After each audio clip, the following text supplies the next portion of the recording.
تو کفار کی نظر میں بھی میرے آقا ٹرسٹ وردی تھے.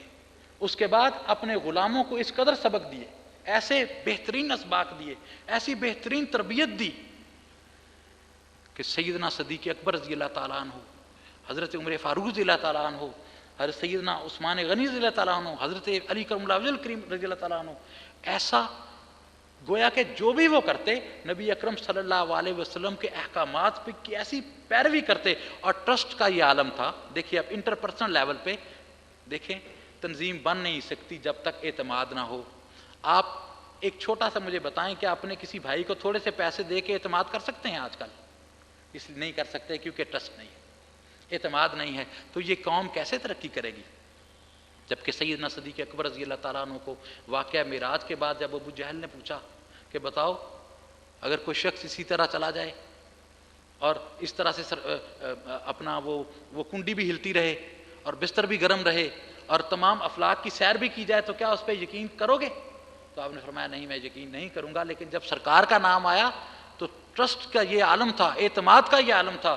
سیدنا صدیق اکبر نے فرمایا کہ جو سرکار نے کہا میں نے سنا یا نہیں سنا، جو سرکار فرما رہے ہیں میں نے سنا یا نہیں سنا، یا فرمائیں گے میں نے سنا یا نہیں سنا، اس پہ منو ان میں اس پہ یقین کرتا.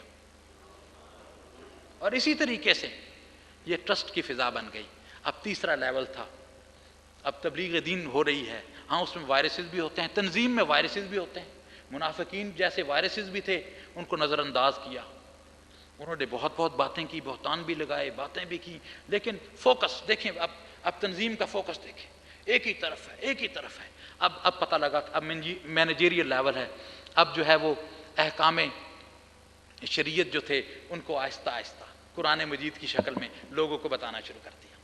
اب لیجسلیشن ہو رہی ہے. یہ مینیجریل لیول پہ امپاورمنٹ ہو رہی ہے. یہ امپاورمنٹ ہو رہی ہے، لوگوں کو طاقت دی جا رہی ہے. آہستہ آہستہ شراب کو منسوخ کرنے کے آیات آئی. پہلے اس کے اوپر منع کیا گیا کہ ہاں اس میں اس کے فوائد کم ہیں، نقصان زیادہ ہیں. سود سے روکا گیا. فائنینشیل جو ہے جو ہمارا جو ہے معیشت، اس کے اوپر بات کی جا رہی ہے. سود کے ساتھ لوگوں کا استحصال ہوتا تھا.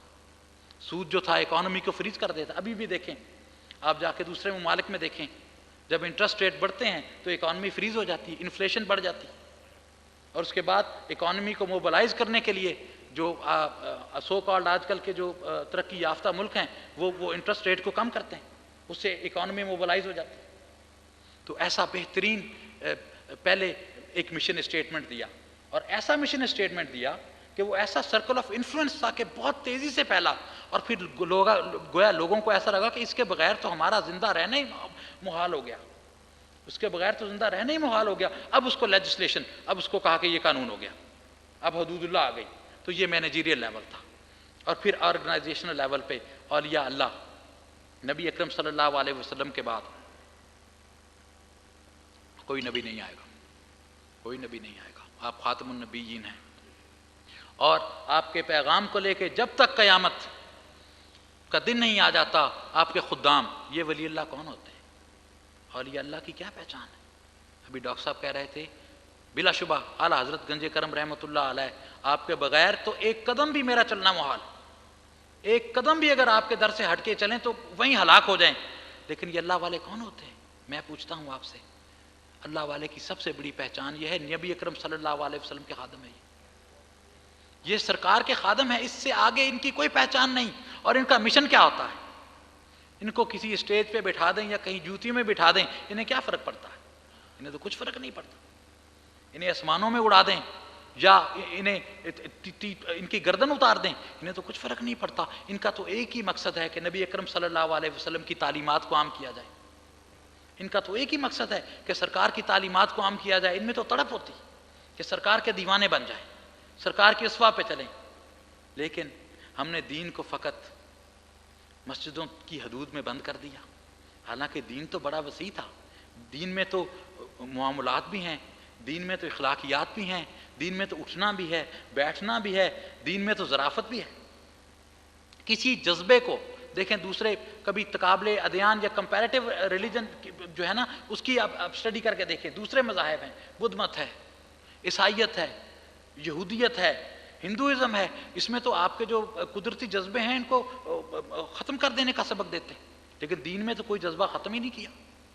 آپ شادی بھی کر سکتے ہو، آپ کھیل کود بھی سکتے ہو، آپ کاروبار بھی کر سکتے ہو، آپ کے ایستھیٹک سینس ہیں وہ بھی برقرار رہتے ہیں، سینس آف ہیومر بھی، حدود و قیود میں رہ کے سینس آف ہیومر جو ہے اس کا بھی اظہار کیا جا سکتا ہے۔ ہر چیز کو ایک لمٹ دے دی اور ہر چیز کی اجازت دے دی، اور گویا دین تو بہت ہی آسان دین ہے، بہت ہی اپلیکیبل ریلیجن ہے۔ اور ہمارا جو ابھی نصاب حضرت کرما والا شریف سے بنا ہے، تبلیغی نصاب ہے، اس میں جو پہلا سبق ہے اس میں یہ لکھا ہے آسان دین۔ جان لیں، میرے بھائی پیچھے بیٹھے ہیں، جان لیں ہمارا دین انتہائی آسان ہے۔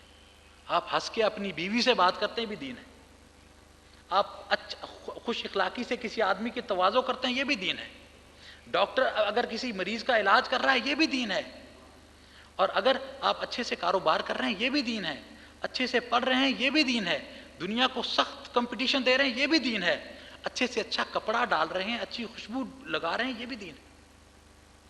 دین ہمارا مشکل نہیں ہے، دین ہمارا گوشہ نشینی کا نام نہیں ہے، دین ہمارا اس چیز کا نام نہیں ہے کہ بالکل دنیا سے علیحدگی کر لی جائے، دین تو انتہائی آسان ہے۔ لیکن ایک بات میں آپ کو بتاؤں کہ دین کی تبلیغ فقط ایسے لوگوں پر فرض نہیں ہے جنہیں آپ وارثان منبر و محراب کہتے ہیں، دین کی تبلیغ آپ پہ بھی فرض ہے۔